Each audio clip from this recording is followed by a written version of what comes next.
시간이 되었습니다.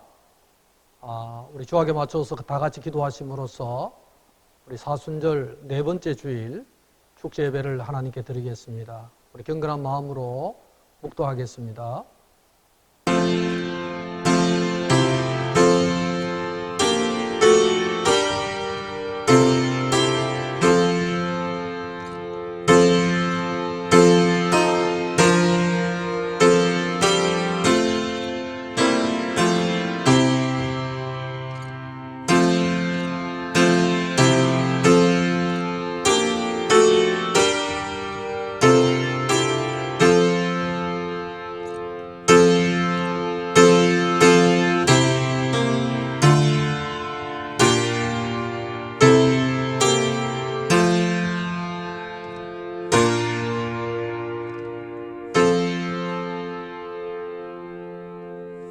그러므로 우리는 예수로 말미암아 항상 찬송의 제사를 하나님께 드리자.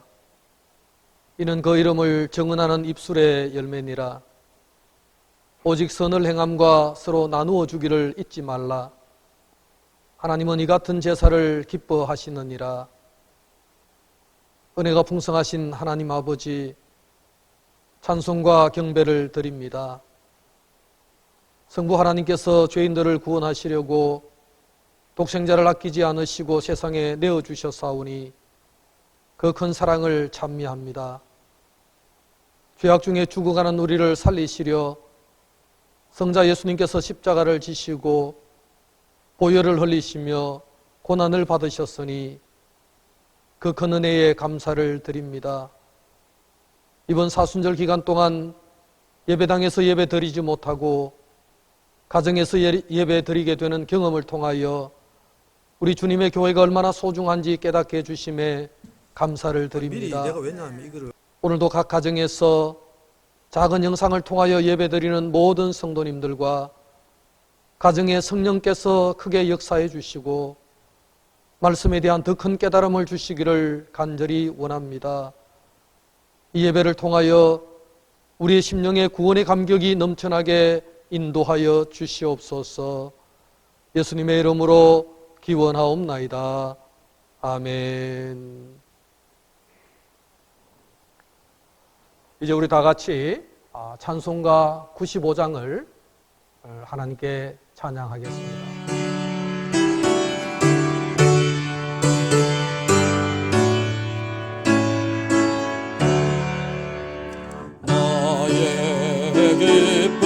나의 소망 되시며 나의 생명이 되신 주 밤낮 불러서 찬송을 드려도 늘 아신 마음뿐일세. 나의 사모하는 선한 목자는 어느 꽃 가운 동산에 양의 무리와 늘 함께 가셔서 기쁨을 함께 하실까. 길도 없이 거친 넓은 들에서 갈 길 못 찾아 애쓰며 이리저리로 헤매는 내 모양 저 원수처럼 하도다. 주의 자비롭고 화평한 얼굴 모든 천사도 반기며 주의 놀라운 진리의 말씀에 천지가 와닿아도다.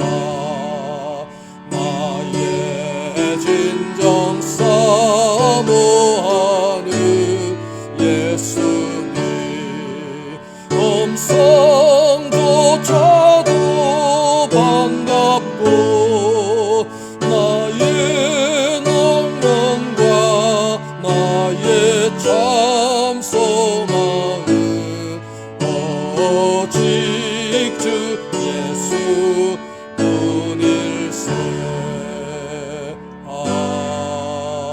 아멘.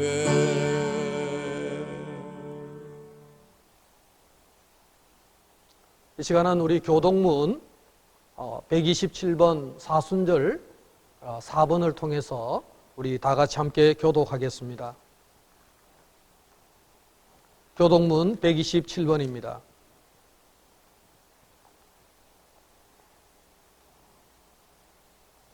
여호와를 자기 하나님으로 삼은 나라 곧 하나님의 기업으로 선택된 백성은 복이 있도다.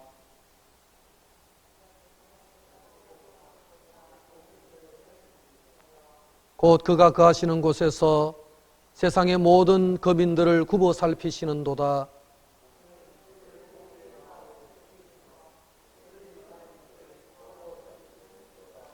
많은 군대로 구원 얻은 왕이 없으며 용사가 힘이 세어도 스스로 구원하지 못하는도다.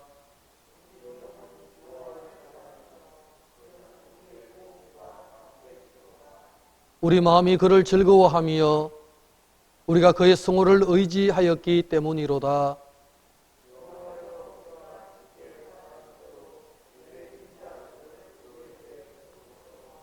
아멘. 이 시간은 우리 다 함께 고백의 기도를 드리겠습니다. 함께 기도하겠습니다. 천지 만물을 소생시키시는 하나님 아버지, 이 시간 회개하는 저희들의 마음에도 죄사함으로 주어지는 생명이 삭트게 하시고 거듭난 생명으로 충만하게 하여 주옵소서. 저희들은 아무런 공로가 없으나 십자가의 은혜로 의롭게 되었습니다. 하지만 그 큰 은혜를 받았음에도 불구하고 마치 내가 잘나고 내가 능력이 많아서 이처럼 살아가는 줄 알았습니다. 받은 은혜를 망각하고 교만하게 행동하다가 하나님과 멀어지고 이웃에게 외면을 당하는 처지에 놓였습니다. 뿐만 아니라 우리들의 마음에는 참된 기쁨과 안식이 사라졌고 우리의 심령은 메마른 나무와 같이 시들었습니다. 코로나19가 우리의 모든 일상을 헝클어버렸고 우리는 뒤틀린 생활에 불편을 느끼고 있습니다. 이 모든 것이 우리가 하나님의 은혜를 잊고 주님을 멀리 떠나 살았던 결과임을 깨닫습니다. 주님, 이제라도 깨닫고 참마음으로 회개하오니 우리의 죄악들을 용서하여 주옵소서. 이 시간은 지난 한 주간 동안 주님을 속이며 살았던 모든 개인적인 죄악들을 침묵하며 고백의 기도를 계속 드립니다.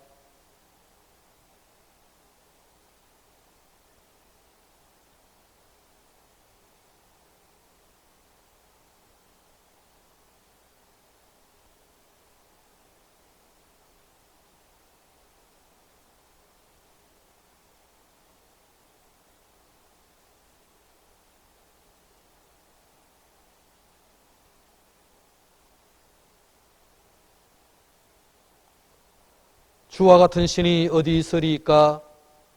주께서는 죄악과 그 기업의 남은 자의 허물을 사유하시며 인애를 기뻐하심으로 진노를 오래 품지 아니하시나이다. 예수님의 이름으로 기도하옵나이다. 아멘. 우리 다 함께 사도신경으로 우리들의 신앙을 함께 고백하겠습니다. 나는 전능하신 아버지 하나님 천지의 창조주를 믿습니다. 나는 그의 유일하신 아들 우리 주 예수 그리스도를 믿습니다. 그는 성령으로 잉태되어 동정녀 마리아에게 나시고 본디오 빌라도에게 고난을 받아 십자가에 못 박혀 죽으시고 장사된 지 사흘 만에 죽은 자 가운데서 다시 살아나셨으며 하늘에 오르시어 전능하신 아버지 하나님 우편에 앉아 계시다가 거기로부터 살아있는 자와 죽은 자를 심판하러 오십니다. 나는 성령을 믿으며 거룩한 공교회와 성도의 교제와 죄를 용서받는 것과 몸의 부활과 영생을 믿습니다. 아멘. 이제 우리 다 함께 찬송가 374장 우리 함께 힘차게 찬양하겠습니다.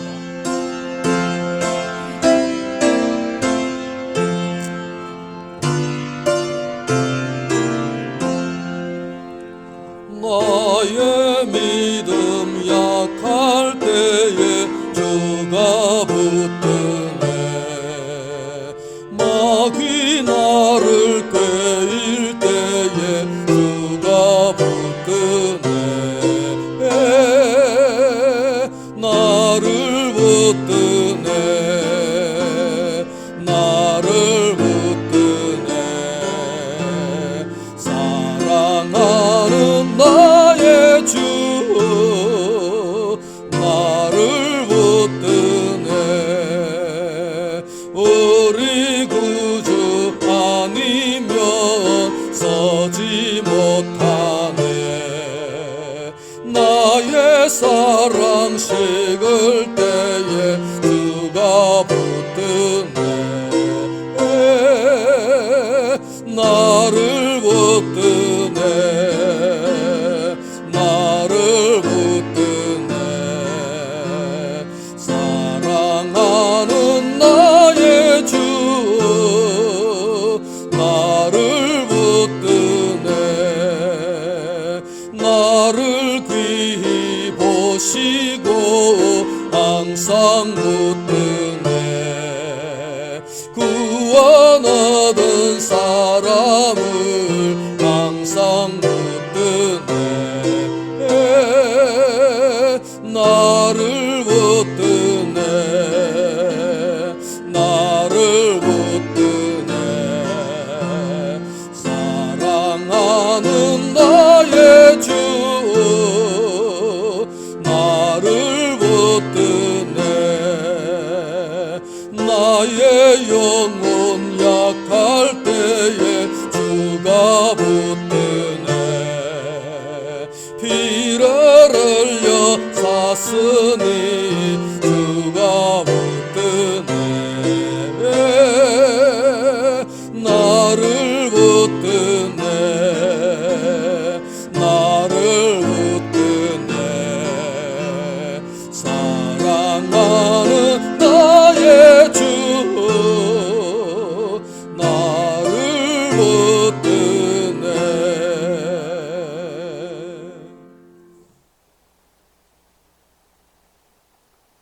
이 시간에는 우리 최경석 장로님 나오셔서 기도해 주시겠습니다. 같이 기도드리겠습니다. 영원한 생명의 길로 이끄시는 하나님 아버지, 고난의 길을 걸어가신 주님을 기억하며 그 은혜를 감사하는 사순절을 보내고 있습니다. 아무런 죄 없이 홀로 우리의 모든 죄를 짊어지시고 보혈로 구속하신 주님의 사랑에 감사를 드립니다. 이 거룩한 예배에 온 마음을 다하여 찬양과 경배를 드리오니 이 시간을 통하여 하나님께 영광을 돌리게 하시고 우리의 삶 속에서 주님의 사랑을 고백하며 살게 하옵소서.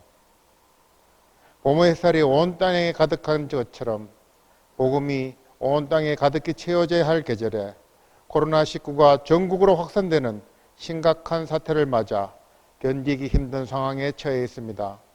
저희들을 불쌍히 여겨주시고 기억하여 주셔서 이 힘든 환난에서 건져 주시옵소서.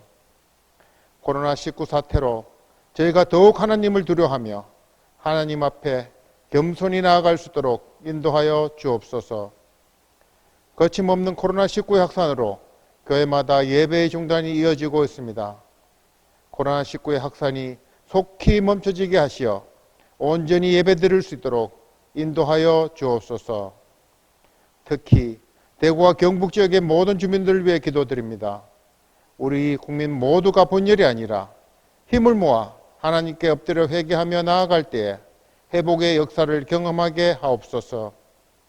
코로나19를 극복하기 위해 일선에서 뛰고 있는 방역당국에 지혜와 능력을 주시어 최선의 방역이 이루어지게 하옵소서.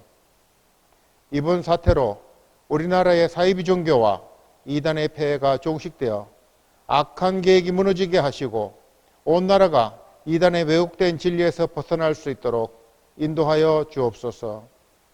이 위기 속에서 예배의 소중함을 깨닫게 하시고 더욱더 경건에 힘쓰며 영적 부흥의 시간이 되게 하옵소서. 존귀하시고 거룩하신 주님, 주님의 핏값으로 세우신 우리 교회를 위해 기도합니다. 우리 교회가 이 지역 사회를 품고 성장하기 위해 주님의 은혜가 간절히 필요하오니 주님께서 풍성하게 채워 주옵소서. 죽어가는 영혼들이 예수 안에서 새 생명을 얻게 하시고 상처 입은 가정들이 치유되며 방황하는 심령들이 삶의 의미와 목적을 발견하는 희망의 이정표가 되게 하여 주옵소서. 주께서 특별히 사랑하시는 이 재단에 기도와 영혼 구원의 불길이 가득하게 하여 주시고 주님을 향한 갈급한 심령들이 모두 치유되고 회복되는 놀라운 체험들이 나타나게 하옵소서.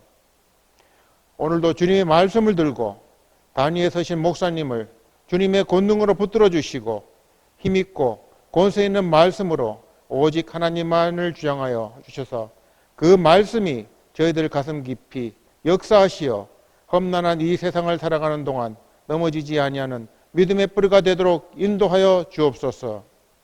가난하고 연약한 저희 마음속에 한량없는 축복을 내려주시기를 바라며 예수 그리스도 이름으로 기도드립니다. 아멘.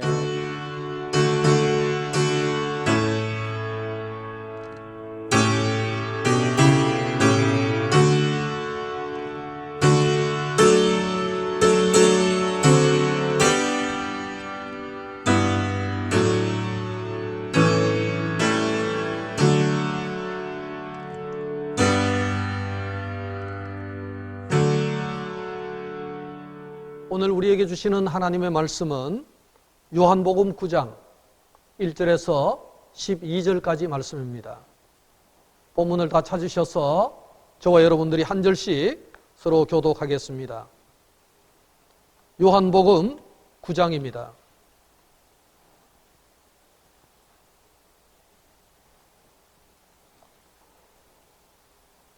(1절에서) (12절까지) 말씀을 제가 먼저 한 절 읽고 여러분들이 한 절 읽으시면서 교독하겠습니다. 예수께서 길을 가실 때에 날 때부터 맹인된 사람을 보신지라.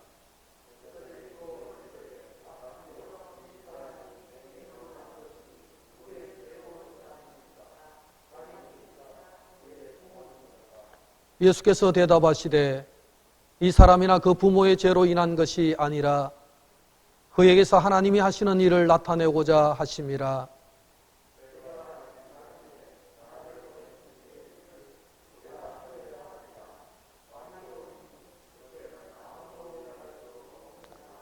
내가 세상에 있는 동안에는 세상의 빛이로라.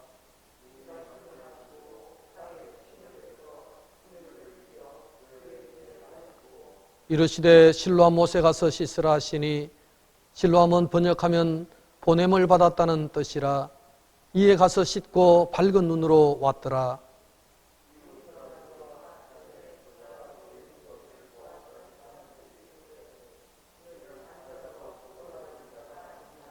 어떤 사람은 그 사람이라 하며 어떤 사람은 아니라 그와 비슷하다 하거늘 자기 말은 내가 그라 하니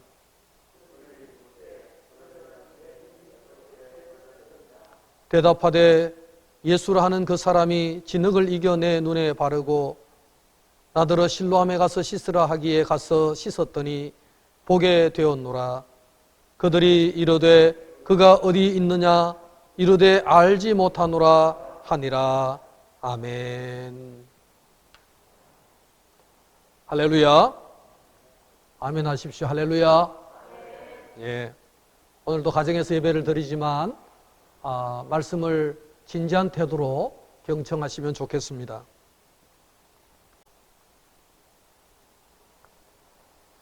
오늘 읽은 말씀으로 섣불리 판단하지 말아야 라는 제목으로 말씀을 전하려고 합니다. 요즘 기분이 너무 우울한데 제가 유머를 하나 준비했습니다.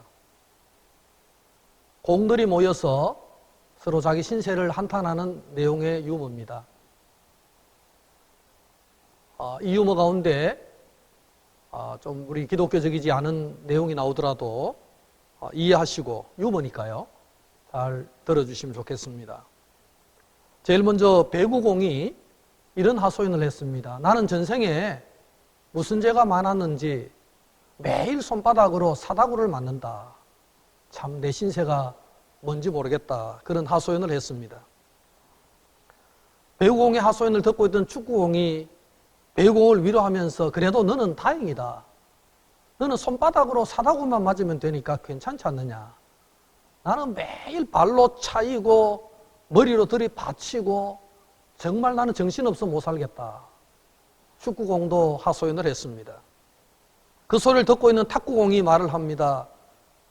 야, 나는 밥주걱 같은 걸로 매일 밥상 위에서 두들겨 맞고 깎이고 또 돌리고 올리고 정말 정신없이 쥐어 터지는데 정말 나는 못 살겠다. 옆에 있던 테니스공이 얘기를 합니다. 나는 어떤 때는 흙바닥에서 어떤 때는 시멘트 바닥에서 털이 빠지도록 나는 맞는다. 너는 그래도 다행이다. 이런 말을 했습니다. 그때 옆에 있던 야구공이 대답을 합니다. 야, 어린 놈들아, 닥쳐라. 나는 매일 몽둥이로 쥐어 터진다. 이따금씩 너무 맞아가지고 몸에 실밥도 터진다. 그런 얘기를 했습니다. 내가 참 말을 하지 말아야지. 참 이 야구공은 자기가 맞는 신세를 탄식을 했습니다. 근데 갑자기 조용해졌습니다. 옆에 남아있는 골프공이 이렇게 한참 뜸을 들이더만 이런 얘기를 합니다. 니들 쇠몽둥이로 맞아봤냐? 그렇게 말을 했습니다. 쇠몽둥이로 패놓고 연락에 패놓고 자기들끼리 좋다고 웃고 난리도 아니다. 나는 어떤 때는 조그마한 구멍에 쳐놓고 자기들은 좋다고 환호 지르는데 정말로 나는 못 살겠다. 그런 하소연을 했다고 합니다. 여러분, 정말 지금 세계 정세가 이 공들의 어떤 이야기와 같습니다. 나라마다 정말 자기 나라가 죽을 맛이라고 하소연을 하고 또 교회마다 성도들마다 답답해 죽겠노라고 하소연을 하는 그런 상황 속에 놓여 있습니다. 우리나라 정부는 1989년부터 매년 4월 20일을 장애인의 날로 정했습니다. 이에 맞추어서 4월 셋째 주일을 우리 많은 교회들은 장애인 주일로 지키고 있습니다. 오늘 저는 장애인 주일은 아니지만 우리 사순절 네 번째 주일에 성서 전과에 따른 본문이 오늘 바로 요한복음 9장입니다. 그래서 오늘 요한복음 9장을 가지고 섣불리 판단하지 말아야 라는 제목으로 말씀의 은혜를 나누고자 합니다. 2008년에 우리나라는 장애인 차별 금지 및 구제에 관한 법률이라는 법률을 제정을 했습니다. 획기적인 변화의 계기를 마련한 것이죠. 그 내용에 보면 이렇습니다. 헌법 제34조 1항에 모든 국민은 인간다운 생활을 할 권리를 가진다. 그리고 34조 5항에 보면 신체장애자 및 질병, 노령, 기타의 사유로 생활 능력이 없는 국민은 법률이 정하는 바에 의하여 국가의 보호를 받는다. 그렇게 정해져 있습니다. 사실 이런 법률 규정이 있지만은 그러나 사실 이것은 어차피 선언일 뿐이지 잘 지켜지고 있다라고 말할 수는 없습니다. 이런 어떤 장애인의 날이 정해지고 장애인을 향한 법률적인 제정이 있었음에도 불구하고 아직도 우리 사회에는 여러 가지 차별이 존재하고 있습니다. 우리가 가지고 있는 차별은 크게 보면 네 가지 정도로 구분할 수 있겠죠. 첫째는 이 장애를 이유로 어떤 참여나 활동이나 고용이나 교육에서 차별을 받는 경우가 있습니다. 둘째는 건물이나 교통수단이 비장애인 중심으로 이루어져서 간접적으로 장애인을 차별하는 차별도 있죠. 또 세 번째는 장애인들의 의사소통, 수화나 점자나 이 공간 마련과 같은 편의 제공을 안 함으로써 생겨나는 그런 장애도 차별도 있습니다. 넷째는 폭력이나 괴롭힘, 비하적인 언어 사용, 따돌림이나 학대 등으로부터 차별을 받는 그런 장애인 차별도 있습니다. 이것을 법으로 규제해서 차별 행위가 있다면 법으로 처벌을 받음에도 불구하고 아직도 우리 사회 곳곳에는 이런 차별의 잔재들이 많이 남아있는 현실은 부정할 수가 없습니다. 여러분, 보통 이 장애에 대해서 고대 사회부터 가지고 있던 생각 중에 일반적인 생각이 있습니다. 사람들은 장애인을 바라보면 이런 생각을 먼저 합니다. 저 사람은 다른 사람보다 뭔가 죄가 많아서 천벌을 받은 것이 아닐까, 이런 생각을 합니다. 그리고는 분명히 그 장애는 그 부모가 전생에 내지는 그 부모가 뭔가를 잘못했을 것이다 라는 어떤 생각을 보통 사람들이 가지고 있습니다. 그리고 장애인이 바깥 활동을 하는 걸 보면 집에 있지 뭐하러 저렇게 불편하게 돌아다니느냐라고 생각하면서 장애인들을 쉽게 판단하는 경향이 있습니다. 특히 국가나 국민들의 수준이 낮을수록 이런 차별은 더 많이 있습니다. 저는 어릴 때 제일 무서운 사람들이 장애인이었습니다. 어떤 장애인이었느냐 하면은 상위 군인들 있지 않습니까? 팔이 잘려나가서 의수를 가지고 다니면서 넉마주기를 하거나 집집마다 다니면서 동냥을 하는 그 상위 군경들이 있었는데, 어린 시절에 그 사람은 손이 없고 집게가 있었기 때문에 쇠집게로 우리를 찝어가고 아이들을 데리고 가고 막 그런 어떤 겁나는 이야기들을 많이 들어서 정말 이 상위 군경들이 집안에 동냥을 얻으러 오면 우리는 무서워서 숨었던 그런 기억들이 있습니다. 그러나 성인이 되고 지금 생각해보면 그분들이야말로 국가를 위해서 진심으로 헌신했고 자기 신체 일부를 국가를 위해서 내어놓은 정말로 위대한 이 애국자들이었는데, 우리는 그렇게 어린 시절에 그런 판단을 했던 생각들이 떠오르곤 합니다. 최근에 코로나19를 방송할 때 보면은 이 차관이나 장관이나 각 도지사나 시장들이 나와서 어떤 보고를 할 때 반드시 옆에 지금 나와서 수화를 하는 그런 수화하는 사람들이 요즘은 매 방송 때마다 나오는 것을 보게 될 것입니다. 예전에는 전혀 볼 수 없었는데 요즘에는 항상 어떤 그 중요한 일들을 얘기할 때는 국가적으로 수화를 하는 사람들을 옆에 세우고 그렇게 발표하는 것도 우리는 보게 되죠. 그만큼 우리 사회가 장애인에 대해서 많은 배려를 하고 있다는 증거이기도 하죠. 우리나라 국민들의 의식 수준은 과거에 비하면 엄청나게 좋아지고 있음을 확인할 수 있습니다. 지금 미래통합당의 원내대표는 지금 지체장애인이 아니겠습니까? 이제 각계각층의 장애를 입고서도 훌륭한 일을 해내는 많은 사람들이 생겨나고 있습니다. 하지만 그럼에도 불구하고 아직은 우리 사회에는 장애인을 바라보는 시각이 온전치 못한 경우도 있음을 우리는 부인할 수가 없습니다. 저는 오늘 성경에 보니까 본문에도 장애인이 한 사람이 등장을 합니다. 근데 이 장애인은 보통 장애인이 아니고 아주 중증 장애인입니다. 시력이 전혀 없는, 태어날 때부터 시력이 없이 태어난 그런 어떤 아주 특별한 장애인이었다고 성경은 말씀합니다. 예수님께서 안식일에 성전을 떠나 길을 가고 계셨습니다. 그런데 장애인이 찾아온 것이 아니라 예수님과 제자들이 길을 가고 있는데 그 옆에 바로 이 시각장애인이 보인 것입니다. 예수님과 제자들이 동시에 이 장애인을 보았습니다. 그래서 당시 예수님의 제자들은 무슨 일을 보면 예수님의 생각은 어떨까? 예수님은 어떻게 생각하실까를 궁금해하고, 그래서 제자들은 질문을 했습니다. 여러분, 자신들이 그 장애인을 돕기 위한 질문도 아니고 그 장애인 때문에 자신들이 무슨 불리한 상황에 있는 것도 아닙니다. 단지 제자들은 예수님의 생각이 뭔가 그것에 대한 궁금증이 있었기 때문에 질문을 했습니다. 그런데 제자들이 했던 질문의 핵심이 뭡니까? 오늘 본문에 가만히 보면 이 시각장애의 원인에 관한 것입니다. 한마디로 왜 이 사람이 이렇게 태어났습니까? 예수님께 질문을 하고 있는 것이죠. 여러분, 본문을 자세히 보면 제자들의 선입견을 발견할 수가 있죠.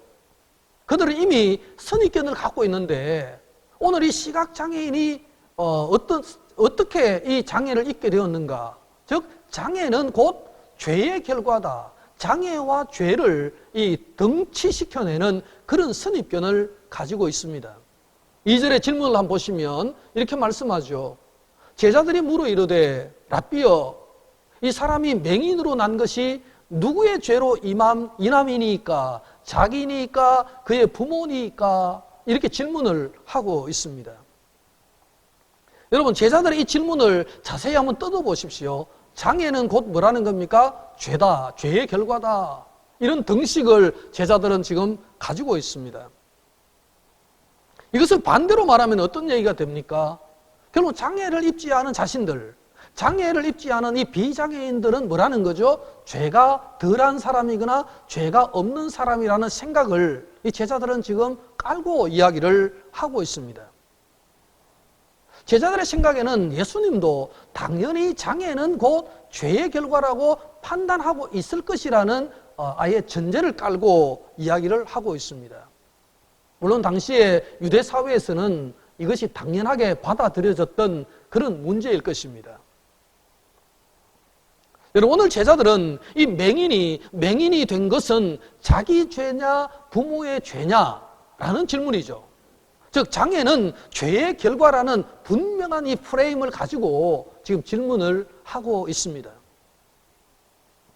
자, 두 번째는요, 이 제자들의 마음속에는 만약에 맹인이, 이 장애인이 죄라면 그는 언제 죄를 지었느냐라는 문제를 가지고 있습니다.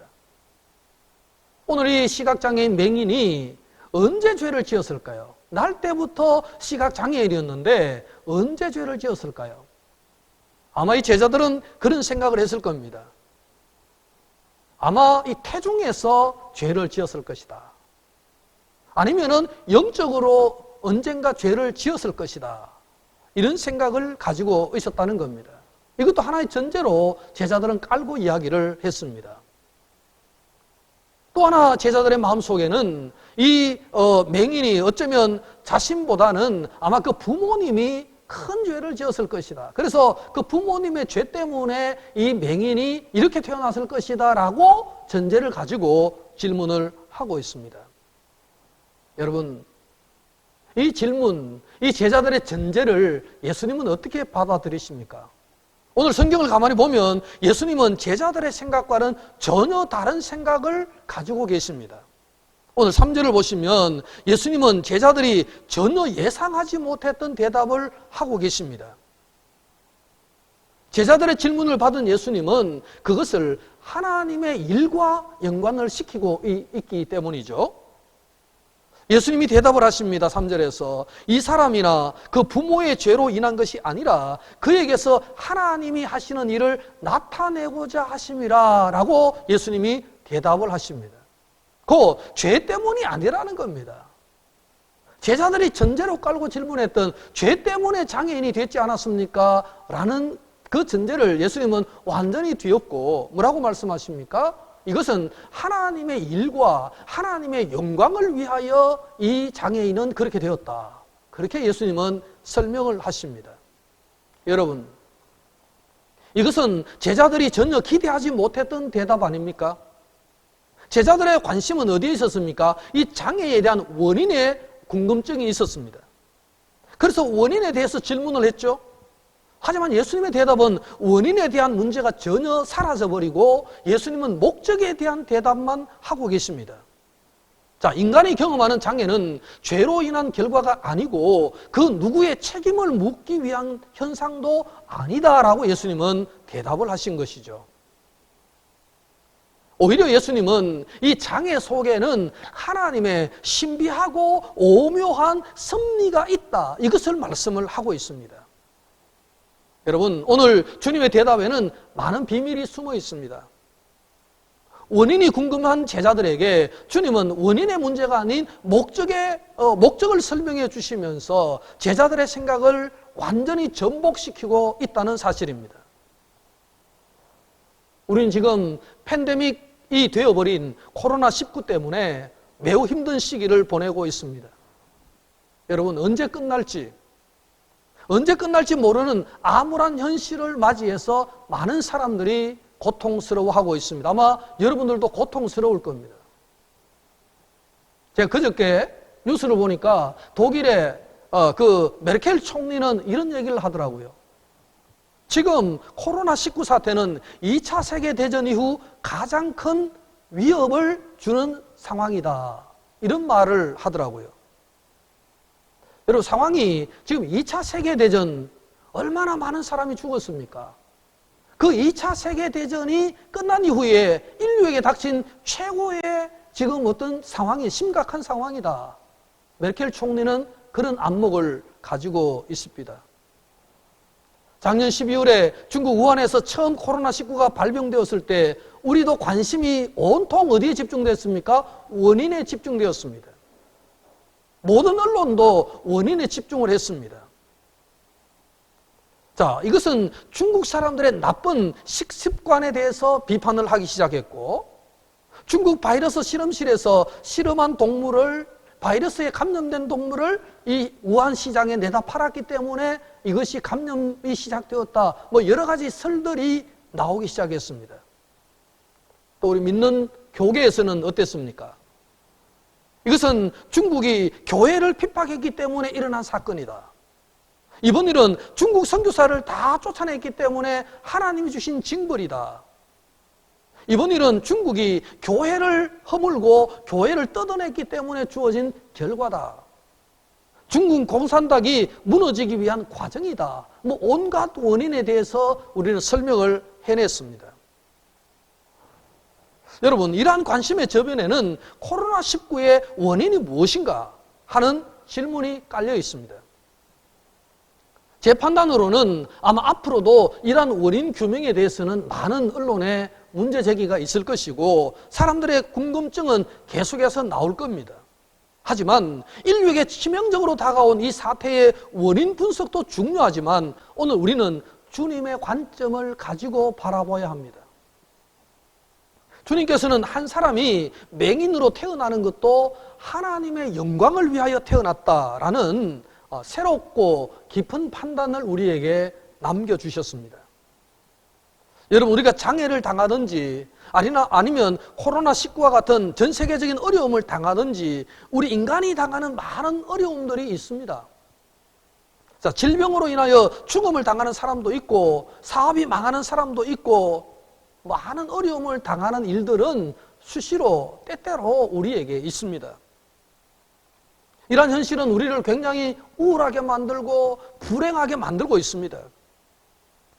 자, 그렇다고 해서 우리가 그 우울함 속에 늘 빠져 있거나 그 불행 속에 늘 있기 때문에 좌절하고 낙심하고 낙담할 이유도 없다는 것입니다. 수많은 부정적인 생각들도 있습니다. 각자의 수준에 따라서 우리는 너무나 쉬운 판단을 하면서 자기 생각에 따라서 살려고 하는 것입니다. 여러분, 그러나 가장 중요한 것은 주님께서 이 사태를 통해서 무엇을 하시려고 하시는가에 대한 관심은 우리가 없다는 데 문제가 있는데 오늘 성경은 주님께서 이것을 통해서 어떤 것을 원하실까라는 주님의 관점에 대한 질문을 우리에게 남겨주고 있습니다. 오늘 이 사태가 중국인의 죄 때문입니까? 아니면 공산당의 학정 때문입니까? 라는 질문보다는 주님께서는 이 사태를 통해서 우리에게 무엇을 원하시는가?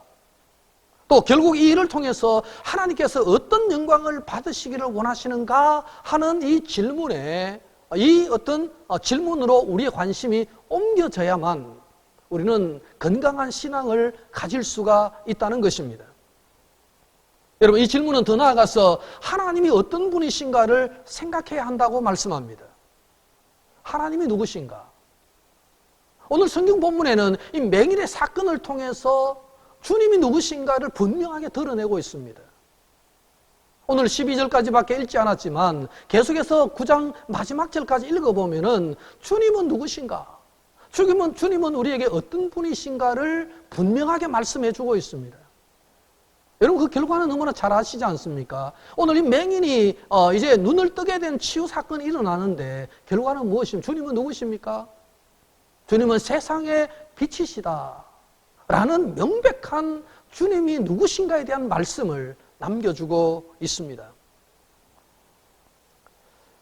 이 질문은 더 나아가서 이런 우리가 당하는 고난을 통해서 하나님께서는 어떻게 자비를 베푸시는가?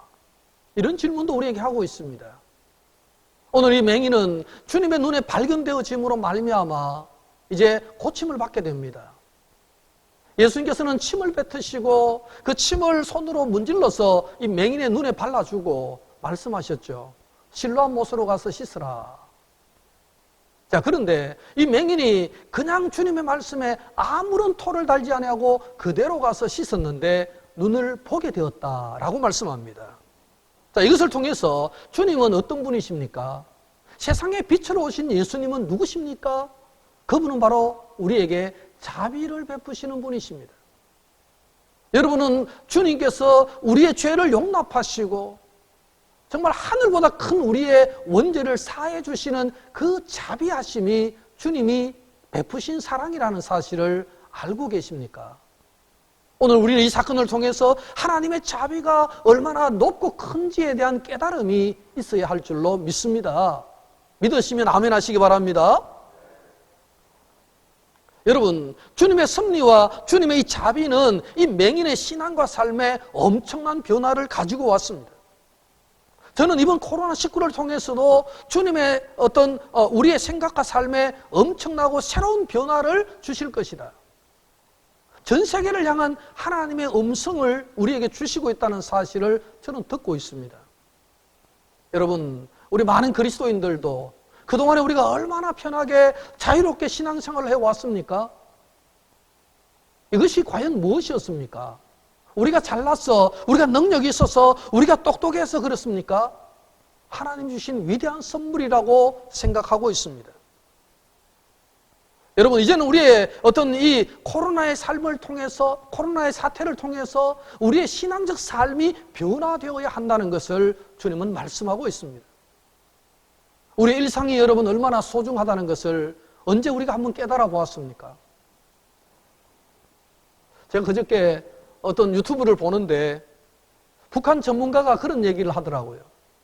김정은이가 그동안에 계속 핵을 개발해가지고 인류를 협박하고 미국을 협박하고 우리 남한을 협박해 왔는데 이제는 핵보다 더 무서운 이 바이러스가 나타나 버리니까 핵도 요즘은 별로 안 무서워하고 핵 문제가 쑥 들어가 버리고 없다. 그런 얘기를 하더라고요. 여러분, 이 사태는 우리에게 많은 변화, 많은 인류, 우리 모든 이 지구상에 살아가는 모든 인류를 향한 하나님의 새로운 도전, 하나님의 새로운 어떤 메시지가 분명히 있는데 그걸 우리가 듣지 못하고 깨닫지 못한다면 정말로 어리석은 시간 낭비라고 생각하기 때문입니다. 여러분, 오늘 이 성경에 보면은 맹인이 눈을 뜨는 것이 목적으로 끝났으면은 맹인이 눈 떴다라는 것으로 끝이 나면 됩니다. 그런데 맹인이 눈을 뜨는 것이 끝이 아니었습니다. 오늘 다시 눈 뜬 뒤에 맹인이 예수님을 또 만나죠. 그래서 저 뒤편에 읽어보면 그렇게 말씀합니다. 주님이 이 맹인, 눈 뜬 맹인을 만나서 이렇게 질문하죠. 네가 인자를 믿느냐? 그렇게 질문했습니다. 그때 이 눈을 뜬 맹인은 두 말 없이 내가 믿고자 하나이다. 그렇게 대답을 했습니다. 예수님께서는 네 앞에 있는 이 사람이 바로 그다. 이렇게 말씀하셨고 그때 바로 이 눈뜬 맹인은 내가 믿나이다 라는 고백을 합니다. 그리고는 바로 엎드려서 주님 앞에 절을 했습니다. 저는 이 부분을 자세히 보았습니다. 이 사람의 태도는 전형적으로 신앙의 눈이 열린 사람의 태도였습니다. 주님을 향한 두 가지 태도는 아주 명백하게 드러났죠. 하나는 뭡니까? 바로 신앙에 대한 고백입니다. 내가 믿나이다. 내가 믿습니다. 주님을 향한 믿음을 온전하게 이 사람은 고백을 하고 있습니다. 여러분, 우리 주님은 고백받기를 가장 기뻐하십니다. 그래서 우리는 예배 때마다 사도신경을 통해서 우리 하나님께 신앙을 고백하지 않습니까? 삼위일체 하나님께 우리의 믿음을 고백하지 않습니까? 성도 여러분, 우리가 주님 앞에 신앙을 고백하는 것보다 주님은 더 기뻐하는 일이 없다는 것입니다. 주님은 믿음을 고백받기를 굉장히 기뻐하시는데 우리는 날마다 예배를 통해서 주님 앞에 신앙을 고백해야 될 줄로 믿습니다. 요즘 젊은이들은 서로 사랑을 고백하기를 좋아하더라고요. 저도 우리 시대는 그런 게 별로 없었는데 요즘 젊은이들은 꼭 결혼을 위한 프로포즈를 하면은 고백을 하더라고요. 나는 너를 사랑하기 때문에 네가 나에게 결혼을 해주면 좋겠다라고 사랑을 고백할 때 아마 이 남녀 간의 연인들의 사랑은 불타오르고 서로 수용하면서 결혼하게 된다는 것을 보게 됩니다. 그렇듯이 여러분, 우리 주님께서도, 우리 신랑 되신 주님께서도 신부된 우리의 신앙을 고백받기를 너무나 기뻐하신다는 것을 우리는 여기서 볼 수가 있습니다. 우리가 드리는 예배를 통해서, 우리가 드리는 신앙적 고백을 통해서 주님은 영광을 받으신다는 사실을 우리에게 보여주고 있는 것입니다.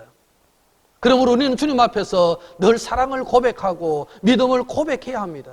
우리의 믿음의 고백은 왜냐하면 하나님께 영광이 되기 때문에 그러한 것입니다.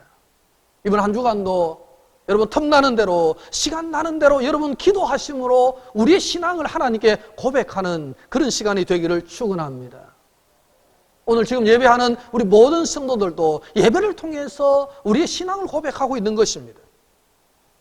저는 이 본문을 그저께 보면서 그런 생각이 들었습니다. 마치 이 맹인이 신앙을 고백한 다음에 넙적 엎드려서 주님 앞에 절을 했습니다. 예수님이 탄생하셨을 때에 동방박사들이 왔죠. 그래서 황금과 유향과 모략을 앞에 놓고 주님 앞에 엎드려 경배했습니다. 여러분, 주님 앞에 엎드려 경배했다는 이 말은 예배한다는 말이죠. 제가 굳이 프로시크네오라는 헬라어를 인용하지 않더라도 너무 많이 들어서 여러분이 잘 아십니다. 엎드려 경배하는 것이 뭡니까? 예배한다는 말입니다. 오늘 눈을 뜬 이 맹인은 정말 주님 앞에 진실된 고백을 드렸을 뿐만 아니라 엎드려서 경배를 드렸습니다. 그때 우리 주님은 영광을 받으셨습니다. 여러분, 오늘 제자들이 질문했을 때 주님의 대답은 3절에 보면 그거였지 않습니까? 하나님의 영광을 위한 맹인이 됩니다. 이런 말씀을 하셨지 않습니까? 주님의 말씀대로 이 맹인의 삶을 통해서 마지막 결론에는 무엇입니까? 이 맹인이 신앙을 고백하고 하나님 앞에 엎드려 예배함으로써 하나님께 결국은 모든 영광을 돌렸다는 사실에 우리의 방점이 찍혀야 한다는 것입니다. 결국 주님을 예배하는 자가 되었다는 이 사건 자체가 오늘 이 맹인이 눈뜬 사건의 클라이맥스가 되고 있다는 사실을 기억해야 하는 것입니다. 사랑하는 성도 여러분, 우리는 코로나19를 바라보면서 그 원인을 찾아내고 왜 이런 사태가 일어났는지 분석하는 것도 중요합니다. 왜냐하면 그것은 우리의 궁금한 문제이기 때문에 그렇습니다. 하지만 우리는 거기에 머물러서는 안 되는 것입니다. 이 사태를 통해서 인류가 다시 한번 만왕의 왕이 되시는 예수 그리스도를 믿는 믿음의 길을 선택하고 주님을 온전히 예배하는 이 삶이야말로 하나님께 가장 위대한 영광을 돌리는 삶이라는 것을 깨닫는 사태가 되어야 이 사태는 인류에게 의미를 남기게 된다는 것입니다. 그 원인과 그 과정을 다 모를지라도 궁극적으로 우리 그리스도인이 깨달아야 하는 지점은 바로 우리가 하나님을 향한 신앙을 고백하는 것, 그리고 하나님 앞에 엎드려 온전한 예배를 드리는 것, 그것이 바로 인간의 본분이라는 사실을 깨닫는 것이라고 저는 믿어 의심치 않습니다. 여러분, 그럴 때 마침내 이 일들을 통해서 결과적으로 하나님이 영광을 받으신다는 것입니다. 우리의 삶의 지향점은 바로 그곳에 있어야 함을 분명하게 말씀을 해주고 있습니다. 여러분, 어떤 어려움을 당하시든 그 어려움을 통해서 하나님이 하시는 일의 결과가 무엇일까요? 하나님 그 일을 통해서 주님 말씀처럼 영광을 받으시기를 원하신다는 것을 우리 모두는 깨달아야 하는 것입니다. 그렇게 되어야만 우리는 이 잘못된 사태에 매몰되거나 이 사태에 속지 않는 삶을 살아갈 수가 있는 것입니다. 오늘 제자들처럼 누구 죄입니까? 라는 원인에 대한 궁금증에 매몰되어 있으면은 우리는 한 발자국도 더 은혜스러운 진도를 나갈 수가 없습니다. 오히려 우리는 하나님의 목적이 무엇일까에 초점을 맞출 때 우리는 과거의 죄가 아니라 미래의 하나님의 영광을 위한 삶을 살아갈 수가 있습니다. 사랑하는 성도 여러분, 그렇습니다. 우리는 과거의 잘못이나 죄에 머물러 있었으면 안 됩니다. 그리고 누구 때문이냐라는 원인 따지기에 머물러 있어서도 안 됩니다. 우리는 어떻게 하면은 이를 통해서 하나님께 영광을 돌려갈 수 있는가? 거기에 방점을 찍어야 하는 것입니다.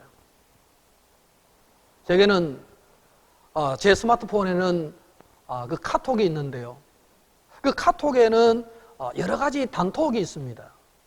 뭐 경산시 기독교 총연합회 단톡, 제 신학대학원 동기 단톡, 여러 목사님들이 모이는 그런 단톡이 있는데요. 좋은 정보들을 많이 이렇게 목사님들이 올립니다. 제가 관심 있게 보는 거죠.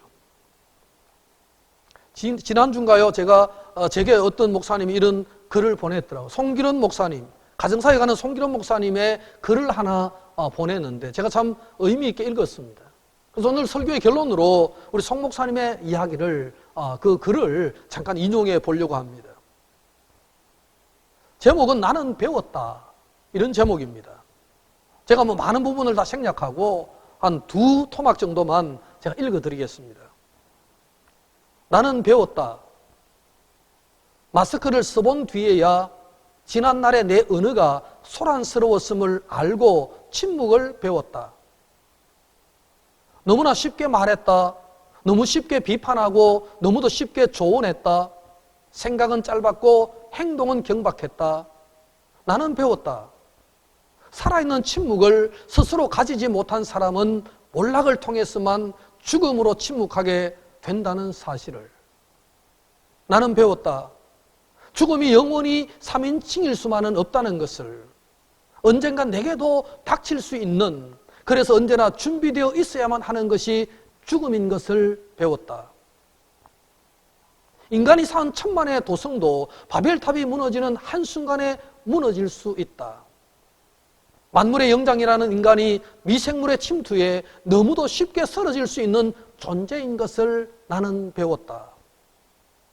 그런데도 천년만년 살 것처럼 악다구니를 퍼붓고 살았으니 얼마나 웃기는 일인가를 나는 배웠다. 안코라 임파로, 나는 아직도 배우고 있다는 이태리어입니다. 미켈란젤로가 시스타나 성당의 천장 그림을 완성하고 나서 그의 스케치북 맨 밑자리에 작은 글씨로 안코라 임파로, 나는 아직도 배우고 있다, 이런 문구를 남겼다고 합니다. 미켈란젤로가 87세 때 일이다. 내 나이 겨우 60을 넘겼다. 그래, 우리는 모두 살아야 한다. 잘 살기 위해 배워야 한다. 이렇게 송 목사는 글을 썼습니다. 사랑하는 성도 여러분, 송기론 목사님의 관점은 어디에 있습니까? 미래를 살아가기 위해서 오늘 우리는 이 사태를 통해서 큰 깨달음을 얻고 배워야 한다고 말합니다.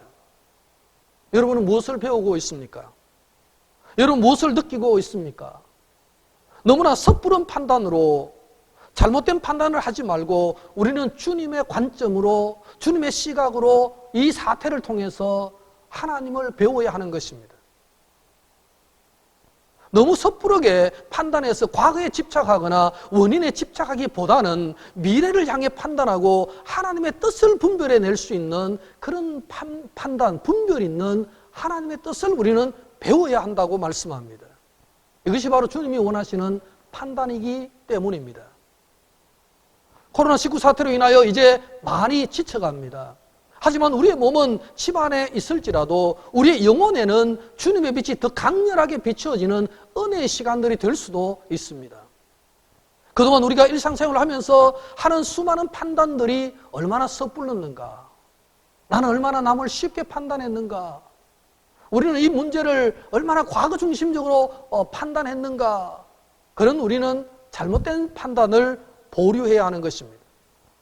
그리고 그 판단이 정말 주님의 영광을 위한 판단인가, 주님이 빛이라는 사실을 세상에 드러낼 수 있는 판단인가에 대한 질문을 다시 하면서 우리는 모든 판단이 남을 정죄하는 섣부른 판단이 아니라, 남을 미워하고 판단하는 판단이 아니라 주님의 뜻과 섭리를 분별하는 판단으로 하나님께 마침내 영광을 돌리는 지향된 판단을 하는 삶이 주님이 원하시는 삶이라는 사실을 잘 깨달으시고 이번 한 주간도 또 많은 확진자가 나오고 어려운 상황이지만 그 가운데서도 하나님의 영광을 위해서 내가 판단해야 될 것은 무엇인가를 깊이 숙고하셔서 하나님께 영광을 돌리는 우리 비전의 가족들이 다 될 수 있기를 예수님의 이름으로 축원을 드리겠습니다. 함께 기도하겠습니다. 하나님 아버지,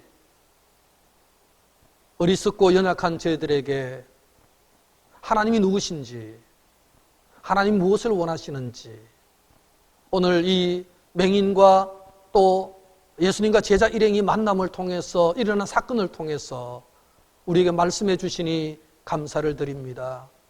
아버지 하나님, 우리의 잘못된 판단, 섣부른 판단, 우리의 짧은 식견으로 모든 것을 바라보지 않게 하시고 성경을 통하여 주시는 하나님의 음성을 분별하여 하나님의 관점으로 하나님께 영광이 되는 판단이 무엇인지를 물어가는 지혜를 저희에게 허락해 주시기를 간절히 원합니다. 이번 한 주간도 세상을 살아갈 때에 하나님의 어려움을 통해서 주님이 원하시는 것이 무엇이며 우리가 어떻게 이 어려움을 극복해내며 하나님께 영광을 돌릴 수 있는가를 묻기를 원합니다. 하나님, 이 사건을 통해서 더 주님을 사랑하는 신앙의 고백을 원하시고 더 주님 앞에 무릎 꿇고 예배하는 예배자가 되기를 원하시는 아버지의 뜻을 분별하는 그런 저희 모든 성도님들 다 될 수 있도록 은혜를 베풀어 주시기를 간절히 원합니다. 이 모든 영광을 주님 앞에 올려드리오며 예수님의 이름으로 기도드리옵나이다. 아멘. 이제 우리 말씀을 생각하시면서 다 같이 찬송가 570장 함께 찬송하겠습니다.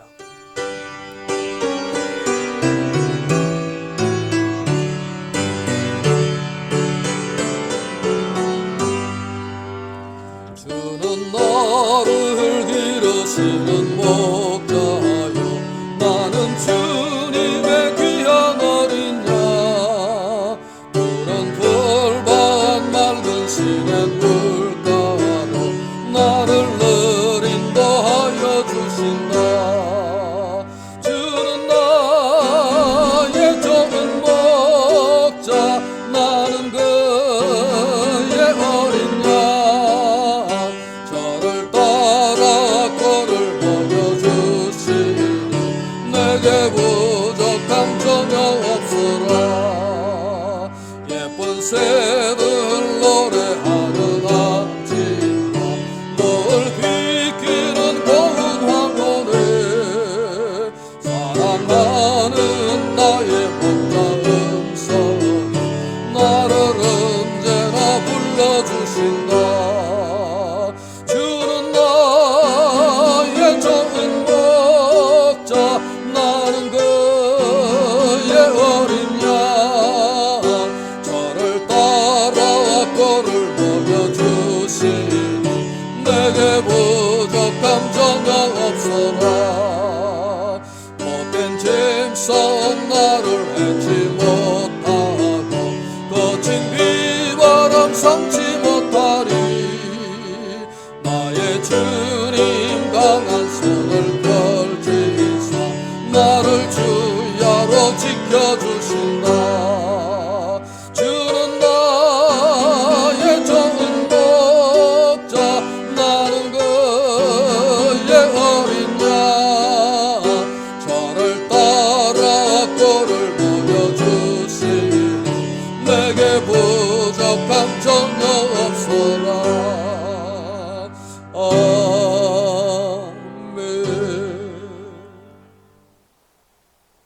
이 시간에는 우리가 다 헌금하는 시간입니다.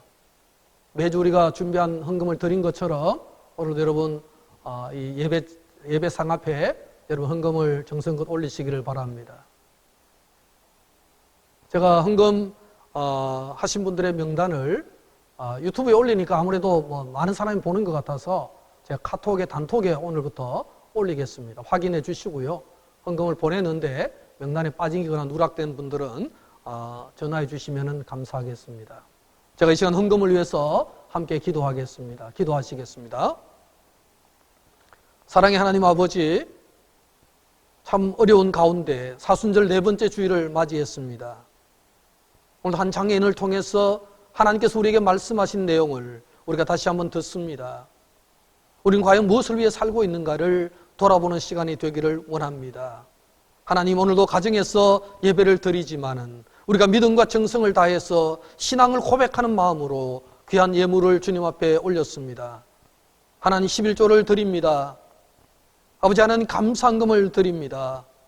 오늘 주일을 맞이해서 주일헌금을 드립니다. 하나님, 또 선교를 위한 선교헌금도 드립니다. 우리가 정성을 다해서 준비한 이 헌금을 통하여 마침내 하나님께 영광이 되기를 간절히 원합니다. 이 헌금은 목적에 따라서 아름답게 사용되어지게 하여 주시고 하나님의 교회가 더 든든히 세워지는 일에 사용되게 하시고, 아버지 하나님, 이 헌금을 통하여 하나님, 이 헌금을 드리는 가정이 복을 받는 은혜도 허락하여 주옵소서. 믿음으로 더 감사하는 마음으로 더 하나님, 정말 영혼을 사랑하는 마음으로 더 하나님께 드리는 믿음도 허락하여 주시옵소서. 예수님의 이름으로 기도드리옵나이다. 아멘. 이 시간은 교회 소식을 말씀을 드립니다. 제가 며칠 전에 김문훈 목사님, 우리 지난 2월 달에 부흥회 하셨던 부산의 목사님에게 전화를 받았습니다. 부산에는 뭐 그렇게 확진자가 많지 않은데 경산이 너무 어렵다고 하니까 본인도 좀 염려가 되었는지 우리하고 교단도 다르고 뭐 서로 관심 안 가져도 아무런 문제가 없는데 전화가 와서 형제교회 부흥회를 했는데 자기 마음에 좀 돕고 싶은 생각이 들었답니다. 하나님 주신 감동이겠죠. 그래서 뭘 도와드릴까요? 이렇게 물었습니다.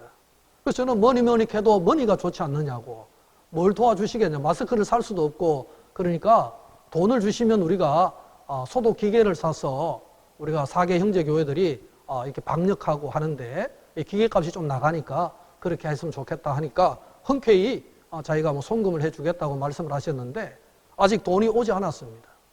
저는 온 지는 한 3일 됐는데 아마 돈은 오지 않았지만 곧 아마 주일이 지나면 뭐 송금을 해주지 않을까 싶은데요. 참 감사한 일이죠.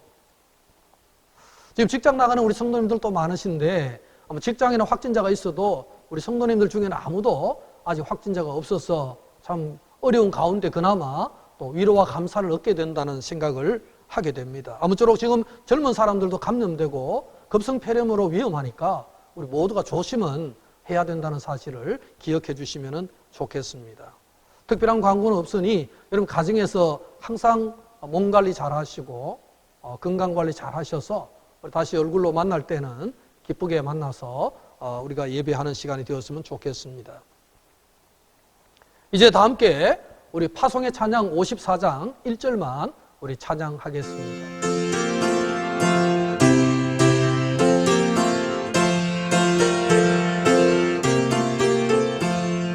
주여 복을 구하오니 편히 가게 하시고 사람마다 주 은혜로 이기도록 하시고 광야 같은 세상에서 항상 인도하소서.